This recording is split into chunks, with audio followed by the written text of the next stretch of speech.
किसान साथियों नमस्कार। आप देख रहे हो एमके किसान यूट्यूब चैनल। किसान साथियों आज की इस वीडियो में हम बात करेंगे गेहूं की खेती के बारे में। जैसे कि किसान साथियों आप अपने खेत में दूसरा पानी लगाते हो तो किसान साथियों आप सोचते हो कि हमारे गेहूं के पौधों की ग्रोथ नहीं बढ़ रही है। किसान साथियों आपके गेहूं के पौधों से आपके लिए कल्ले भी कम नजर आ रहे हैं, यानी कि आपके गेहूं के पौधों से आपके लिए फुटाव कम देखने को मिलता है। तो सोचते हो कि किसान साथियों हमें अच्छी पैदावार देखने को नहीं मिलेगी। लेकिन किसान साथियों जब हम अपने खेत में दूसरी सिंचाई करें तो किसान साथियों हमें कुछ ऐसे कार्य होते हैं वो कर लेना चाहिए, जिससे किसान साथियों हमारे गेहूं के पौधों की ग्रोथ भी अच्छी तरीके से बढ़ जाएगी और किसान साथियों हमारे गेहूं के पौधों से हमें ज्यादा कल नजर आने लगेंगे और जिससे किसान साथियों अंत में हमें गेहूं की अच्छी पैदावार देखने को मिल जाएगी। तो किसान साथियों जैसे कि आप दूसरा पानी लगाते हो तो किसान साथियों आप नाइट्रोजन यूरिया खाद का तो प्रयोग करते हो, लेकिन किसान साथियों नाइट्रोजन यूरिया खाद का प्रयोग करते हो तो किसान साथियों उसी टाइम हमें कुछ ऐसे कार्य करने चाहिए जिससे किसान साथियों हमारे गेहूं के पौधों की ग्रोथ भी अच्छी तरीके से बढ़ जाए और किसान साथियों हमारे गेहूं के पौधों से हमें ज्यादा कल नजर आने लगे, जिससे किसान साथियों अंत में हमें गेहूं की अच्छी पैदावार देखने को मिल सके। तो किसान साथियों हम जैसे कि नाइट्रोजन यूरिया खाद करते हैं 40 से 45 किलो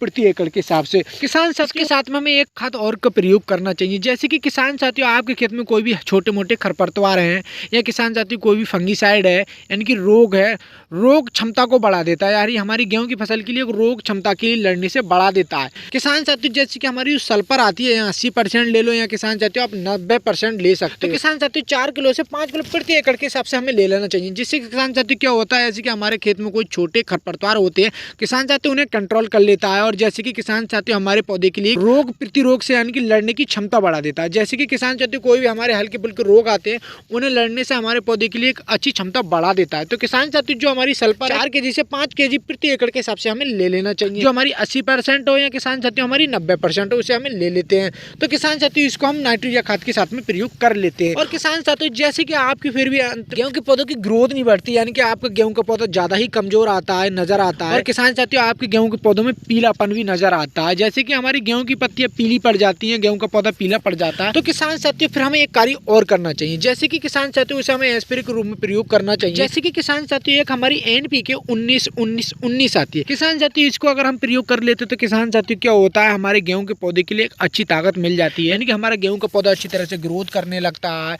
और हमारे गेहूं के पौधे से हमें ज्यादा शाखा नजर आने लगती है, यानी कि हमारे गेहूं का पौधा अच्छी तरह से फुटाव देखने को मिल जाता है, यानी कि हमारे गेहूं के पौधे से हमें ज्यादा कल नजर आने लगते हैं और जिससे किसान साथियों अंत में हमें गेहूं की अच्छी पैदावार देखने को मिल जाती है। तो किसान साथियों जैसे कि हमारी जो एनपीके 19-19 है किसान साथियों इसमें क्या होता है 19% हमारी नाइट्रोजन होती है और 19% किसान साथियों हमारी फास्फोरस होती है और 19% हमारी पोटेशियम होती है यानी कि पोटास होती है। किसान साथियों इससे क्या होता है जैसे कि हमारे गेहूं के पौधों की जड़ों का अच्छी तरीके से विकास होगा और किसान साथियों हमारे गेहूं के पौधों की ग्रोथ भी अच्छी तरीके से बढ़ेगी और किसान साथियों हमारे गेहूं के पौधों से हमें ज्यादा कल नजर आने लगेंगे, यानी कि हम अपने गेहूं के पौधों से हमें ज्यादा फुटाव देखने को मिलेगा और जब किसान साथियों हमें अपने गेहूं के पौधों से ज्यादा कल नजर आने लगेंगे तो किसान साथियों अंत में हमें गेहूं की अच्छी पैदावार देखने को मिलेगी। किसान साथियों जैसे कि आप स्प्रे के रूप में प्रयोग कर सकते हैं, जैसे कि आपका गेहूं का पौधा ज्यादा ही कमजोर है। किसान साथियों आप जब भी प्रयोग करें जैसे कि किसान साथियों आप दूसरी सिंचाई करते हैं तभी आप इसको 4 से 5 दिन बाद आप प्रयोग कर सकते हैं। किसान साथियों इसकी मात्रा की बात करें यानी कि डोज के बारे में बात करें तो किसान साथियों 1 किलो 500 ग्राम प्रति एकड़ के हिसाब से हम ले लेते हैं और 120 लीटर पानी का घोल बनाकर हम 1 एकड़ की गेहूं की फसल में स्प्रे के रूप में प्रयोग कर लेते हैं। तो जिससे किसान साथियों क्या होता है हमारे गेहूं के पौधों की ग्रोथ भी अच्छी तरीके से बढ़ जाती है और किसान साथियों हमारा गेहूं का पौधा अच्छी तरह से फुटाव लेता है, यानी कि हमारे गेहूं के पौधे से हमें ज्यादा कले नजर आने लगते हैं और जिससे किसान साथियों अंत में हमें गेहूं की अच्छी पैदावार देखने को मिल जाती है। तो जैसे कि किसान साथियों आपका गेहूं का पौधा ज्यादा ही कमजोर है तो किसान साथियों आप एनपीके 19-19 का प्रयोग करते हैं स्प्रे के रूप में। अगर किसान साथियों आपका पौधा ज्यादा कमजोर नहीं है तो किसान साथियों यूरिया के साथ में आप सल्फर का प्रयोग कर लें, तो इसी से किसान साथियों हमारे गेहूं के पौधों की अच्छी तरह से ग्रोथ बढ़ जाएगी